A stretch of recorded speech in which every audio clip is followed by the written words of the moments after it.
Hermanos, ¿ya se acordó?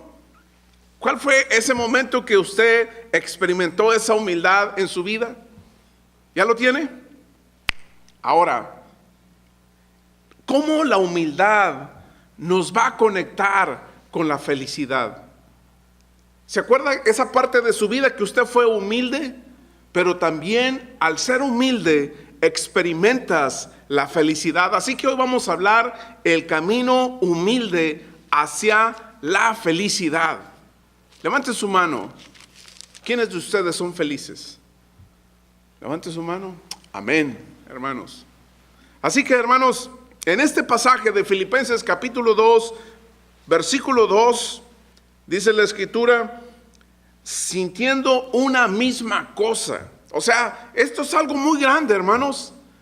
Tener el mismo sentir en el matrimonio, en la familia, en la iglesia, en el país. Hermanos, eso es lo que el apóstol Pablo está tratando de proyectarnos.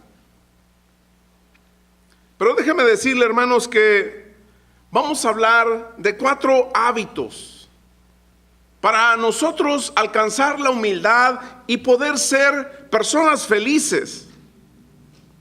Y los 4 están conectados con la unidad, con la armonía, con la relación verdadera con Dios. Cuando Pablo dice, quiero que sean del mismo sentir, eso está hablando de una armonía mental. Dice, conservaos en el mismo amor. Eso es armonía emocional. Y dice, unidos en espíritu. Eso es armonía espiritual. Y por último, dice que dediquémonos a un mismo propósito. Eso es armonía direccional. O sea que avanzamos juntos en la misma dirección. ¿Usted puede imaginarse tener un matrimonio como este? ¿Tener una familia como esta? ¿Una compañía como esto? Hermanos, yo creo que es fantástico esto, sería fantástico. La pregunta es, ¿por qué no lo tenemos? ¿Por qué no existe esto? ¿Por qué es que no lo tenemos? Simplemente porque no hacemos las cosas que Dios dice que hagamos. En los próximos versículos, hermanos, vamos a hablar en ese camino hacia la armonía. Y la armonía nos conecta con la felicidad. Pero yo no sé el problema por el que ahorita mismo usted esté atravesando. Pero déjeme decirle que casi todo el mundo, todas las personas hemos tenido problemas con relaciones en nuestra vida. Relación con los hijos, relación con la pareja, relación con las finanzas, relación con infinidad de personas. Y yo creo que alguna vez llegas a un momento en tu vida en que dices, estoy cansado de los conflictos. Estoy cansado de este fin de semana. Así que me interesa mucho, hermanos, ¿cómo le vas a hacer para tener ese mismo sentir? ¿Cómo le vas a hacer para reducir esos conflictos relacionales en tu vida? Lo que vamos a ver este día, hermanos, es completamente en contra de la cultura en la que nosotros estamos viviendo. La cultura en la que nosotros estamos viviendo, hermanos, estamos viviendo en una cultura que promueve el narcisismo. Esto es, se trata de mí. Todo es para mí.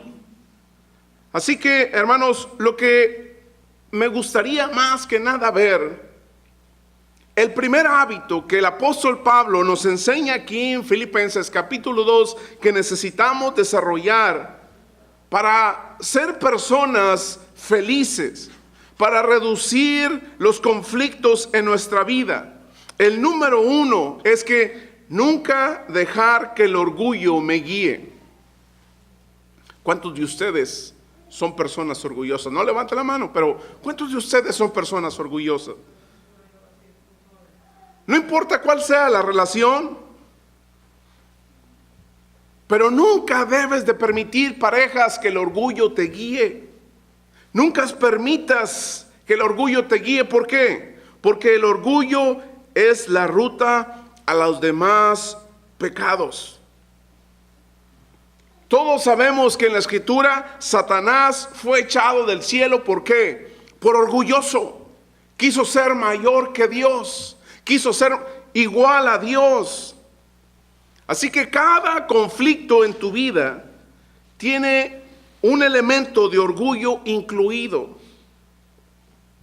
Por ejemplo, cuando tú oyes quizás la palabra envidia, crimen, vanidad, todas estas provienen de un solo concepto: orgullo. Acuérdense, esta cultura promueve el narcisismo.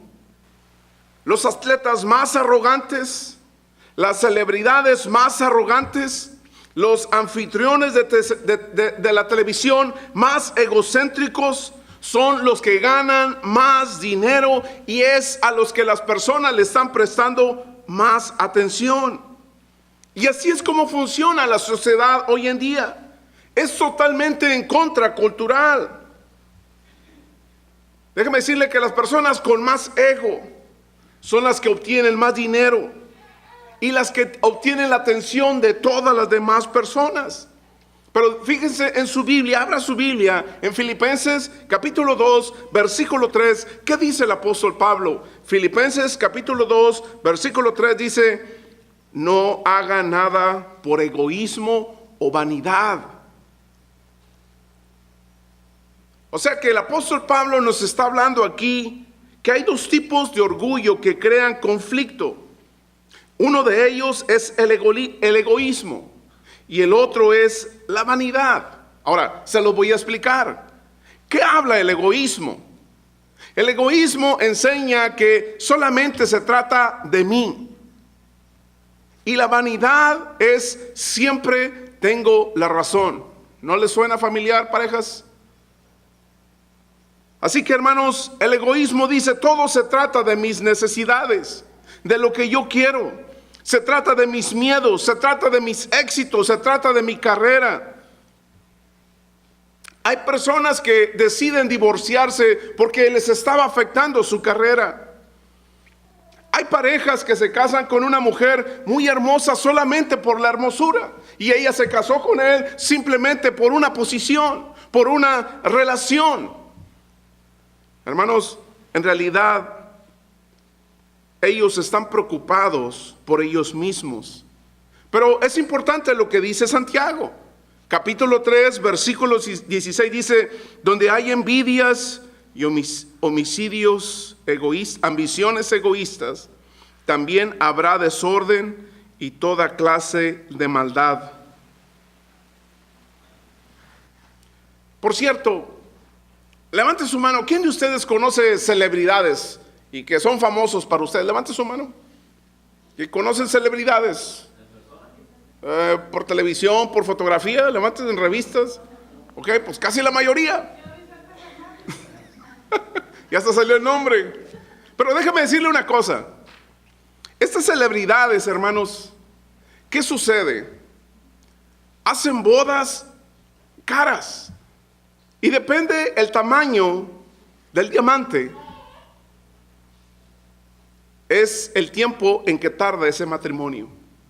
Hay matrimonios que cuestan la boda de ese día a 25 o más millones de dólares.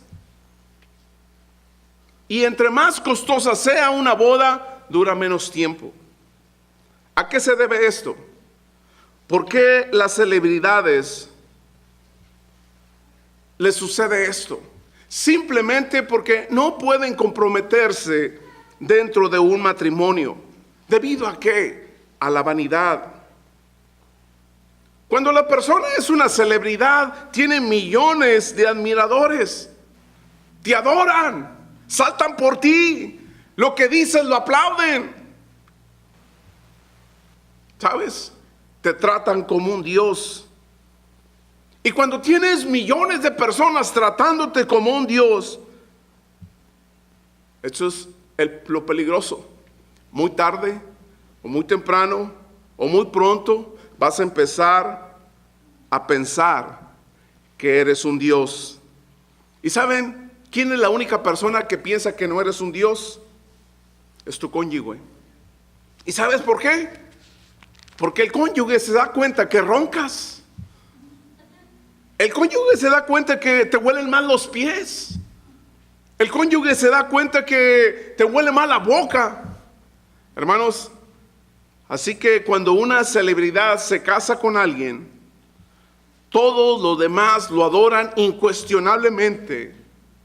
Y de repente el esposo y la esposa dice: ¿qué pasa contigo? ¿Por qué ellos piensan que yo soy un regalo de Dios para el mundo? ¿Y sabe qué es el problema? Es que han perdido el contacto con la realidad. Y se vuelven a casar, y se vuelven a casar, y se vuelven a casar. En el libro de Gálatas, capítulo 5, versículos 19 al 21, la Escritura nos dice: los deseos de la naturaleza pecaminosa son más claros. Dice, son celos, pleitos, arrebatos de furia, ambición egoísta, discordias, divisiones, envidias, borracheras, fiestas desenfrenadas y otros pecados precisos. Hermanos, el apóstol Pablo nos desarrolla una lista de pecados. O sea que el apóstol Pablo nos está diciendo que si quieres tener armonía, si quieres ser una persona feliz, necesitamos practicar la humildad. Así que nunca permita que el orgullo lo guíe. Hermanos, el segundo hábito que nosotros debemos desarrollar es ser humilde o tropezaré.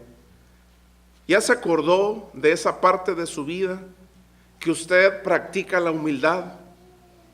Te sientes feliz, aunque no eres la persona rica de este mundo, pero experimentas la felicidad. Ser humilde o tropiezas. En el libro de Filipenses capítulo 2 versículo 3 dice: más bien con humildad considerad a los demás como superiores a ustedes mismos. Otra vez, lo opuesto a lo que nuestra cultura nos enseña. ¿Qué nos enseña nuestra cultura? Tengo que hacer lo mejor para mí. Debo de ser el número uno. Tengo que pensar en mí. Debo de vivir para mí. Debo de buscar lo que me hace feliz, lo que me hace sentir bien. Todas estas reglas egocéntricas, narcisistas y egoístas, hermanos, se nos están enseñando en esta vida. Pero el apóstol Pablo nos enseña algo más importante. Nos habla de la humildad. Y déjeme decirle que la palabra humildad es el término mal usado en esta sociedad. Miras a una persona pobre y dices: es una persona humilde. Humildad para unos es pensar: no soy nada, no valgo nada, soy un cero a la izquierda. Esa es una humildad falsa. La humildad de la que habla la Biblia es pensar menos en ti y pensar más en los demás. Cuando piensas más en los demás es cuando realmente eres más humilde.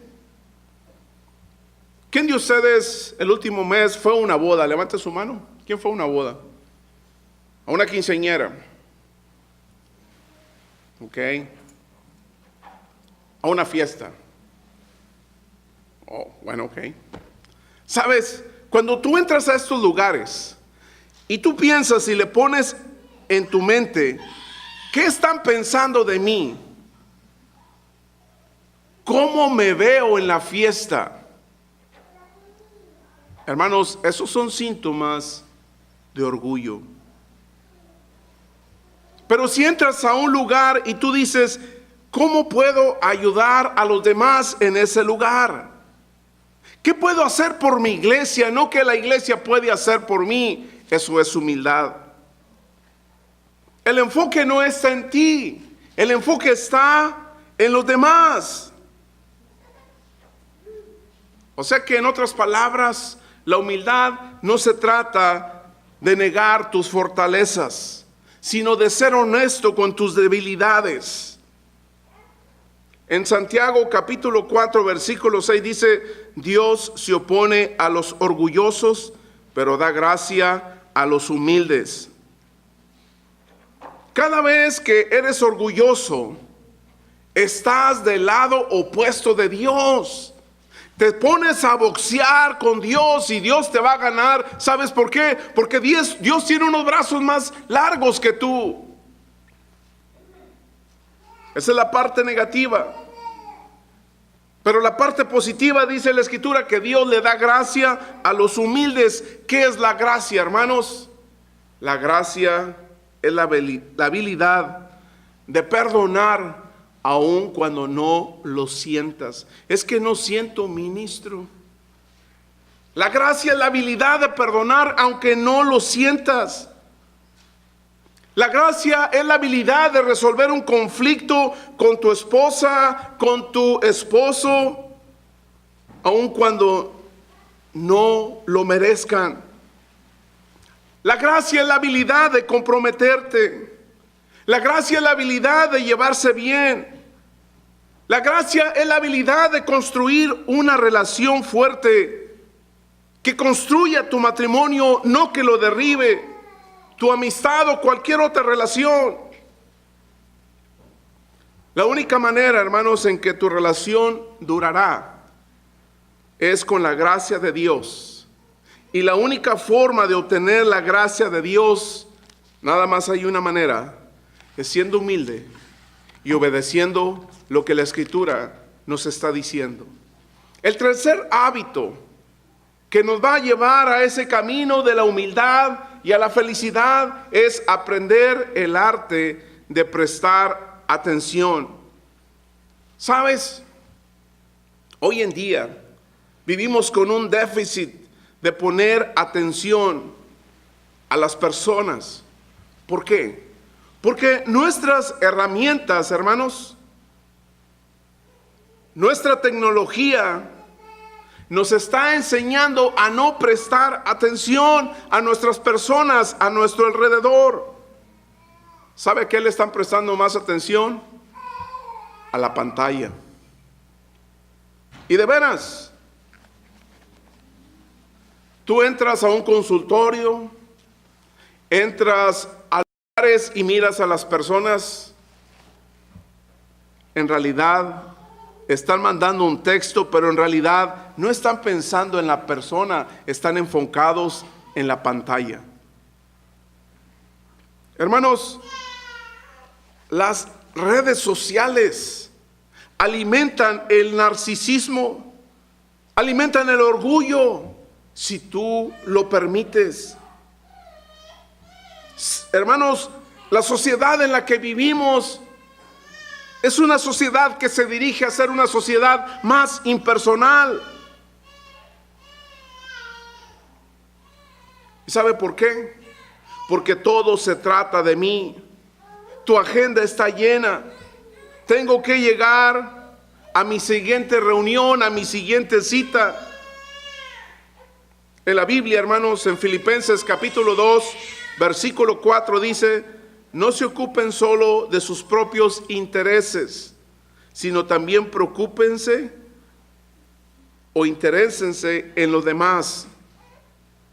En otras palabras, no te preocupes de tus cosas, de tu agenda, de tu carrera, de tus pasatiempos favoritos. Más bien interésate en las demás personas.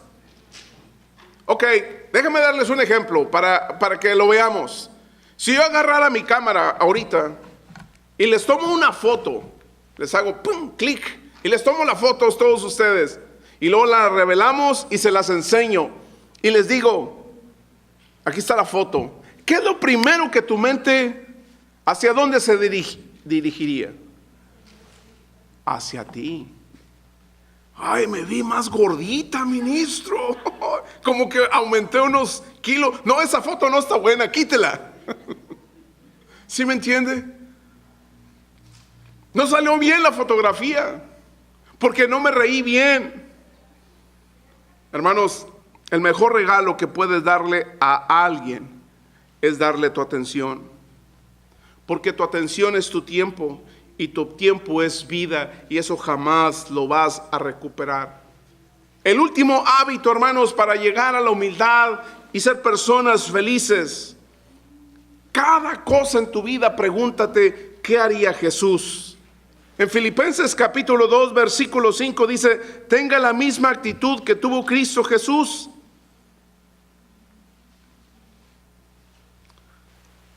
Hermanos, ¿qué haría Jesús en el divorcio? ¿Qué haría Jesús en el problema? ¿Qué haría Jesús en ese tiempo que alguien está siendo culpable? ¿Qué haría Jesús en ese momento que alguien está preocupado? ¿Qué haría Jesús en ese momento en el trabajo de la construcción que estás pasando por algo difícil? ¿Qué va a hacer Jesús en ese momento? Debes hacerlo. Debes preguntarte una y otra vez. Y siempre vas a obtener una respuesta humilde de felicidad y armonía en lugar de dificultad, de derrota, de amargura y resentimiento. Ahora quizás tú digas, yo no sé cómo actuar como Jesús, ministro. ¿Cómo va a actuar Jesús en mi compañía, en mi matrimonio, con mi esposa, con mi esposo? ¿Cómo va a actuar Jesús con mis hijos? Afortunadamente, hay 3 ejemplos en los siguientes versículos que nos muestran cómo actúa Jesús. ¿Cómo actúa Jesús? La primera manera, hermanos, que vamos a ver esto es que, número 1, no demando lo que creo que me merezco. No demando lo que creo que me merezco. En Filipenses capítulo 2, versículo 6 dice, aunque era Dios, no consideró que el ser igual a Dios fuera algo a lo cual aferrarse. Hágase esta pregunta, ¿eres exigente o eres comprensivo? Es que tiene que hacerme la comida así. Es que tiene que hacer las cosas a la hora que yo digo. Aunque era Dios, no consideró el ser igual a Dios. Hermanos, ¿qué haría Jesús? Busco la manera de poder servir. Filipenses 2:7 dice, Jesús se rebajó voluntariamente, tomando la naturaleza de siervo y haciendo semejante a los hombres, a los seres humanos. Si quieres ser como Jesucristo, necesitas servir. Esto es todo lo opuesto a nuestra cultura. Porque en nuestra cultura se está tratando que la meta de la vida es conseguir que todos los demás te sirvan a ti. Y cuando te sirven a ti, te hacen sentir importante. Eso es lo que enseña el mundo. Eso es lo que dice el mundo. ¿Qué haría Jesús? Esta es la tercera cosa. Hago lo correcto incluso cuando es doloroso. De eso se trata, actuar como Jesús. ¿Qué haría Jesús? Jesús no demanda lo que cree que se merece. Él es comprensivo, no es exigente. Hermano, lo que tenemos que buscar en nuestra vida, ¿cómo sirvo a mi familia? ¿Cómo sirvo a mi iglesia? ¿Cómo sirvo a los demás? En Filipenses capítulo 2, versículo 8 dice, como hombre se humilló a sí mismo y obedeció a Dios hasta la muerte, murió clavado en la cruz. Hizo lo correcto Jesús, aunque fue doloroso para él. De eso se trata, hermanos. Por eso dice el versículo más adelante, por eso Dios le exaltó hasta lo sumo y le otorgó el nombre que está sobre todo nombre, para que en el nombre de Jesús se doble toda rodilla en el cielo y en la tierra y debajo de la tierra, y toda lengua confiese que Jesucristo es el Señor, para gloria de Dios Padre. Hermanos, antes de terminar, déjeme decirle esto: tú no eres Dios. Tú no eres Dios. Tú no eres Señor. Jesús es el Señor. Esto es una declaración de humildad. Estoy diciendo que yo no soy el Señor. Estoy diciendo que yo no soy el maestro de la fe. No tengo control de mi vida. ¿Sabes por qué? Tú no escogiste el día cuando ibas a nacer. Y tú no vas a escoger el día en que te vas a morir. ¿O cuántos de ustedes quieren escoger ese día? Nadie lo queremos escoger. Eso lo decide Dios. La mayor parte de las cosas que te hacen en la vida o que te suceden en la vida, tú no tienes control. Tú no tienes control del clima. Tú no tienes control de muchas cosas. Pero una cosa sí puedes tener el control, y es sobre tus decisiones. Dios nos dio el cerebro que tenemos. Dios te dio el cuerpo que tienes. Un día todos confesarán que Jesucristo es el Señor cuando Él venga en el juicio final. Y toda rodilla confesará, toda rodilla se inclinará y todos confesarán que Cristo es el Señor. Recuerde esta frase poderosa para antes de terminar. Cuando esté desanimado, usted diga que Jesús es el Señor. Cuando seas tentado, usted diga que Jesús es el Señor. Cuando estés preocupado, con miedo y estresado, usted diga Jesús es el Señor. Cuando estés fatigado, usted diga Jesús es el Señor. Cuando estés solo, di Jesús es el Señor. Cuando tengas sueños que no te dejan dormir, pesadillas, di Jesús es el Señor. Aunque pueda padecer que el lado equivocado esté ganando, aunque pueda padecer que el lado malo esté ganando, tú sigue diciendo Jesús es el Señor. Parece que tus problemas son insuperables y que no vas a escapar de la muerte, pero tú sigue diciendo Jesús es el Señor. Parece que no puedes soportar un día más en tu matrimonio, tú sigue diciendo Jesús es el Señor. Parece que nunca vas a resolver el problema en tu matrimonio, tú sigue insistiendo Jesús es el Señor. Puede que las circunstancias estén en tu contra y las personas te quieren destruir. Nunca se te olvide esta palabra: Jesús es el Señor. Antes de terminar, vamos a cantar una alabanza. Puestos de pie, hermanos.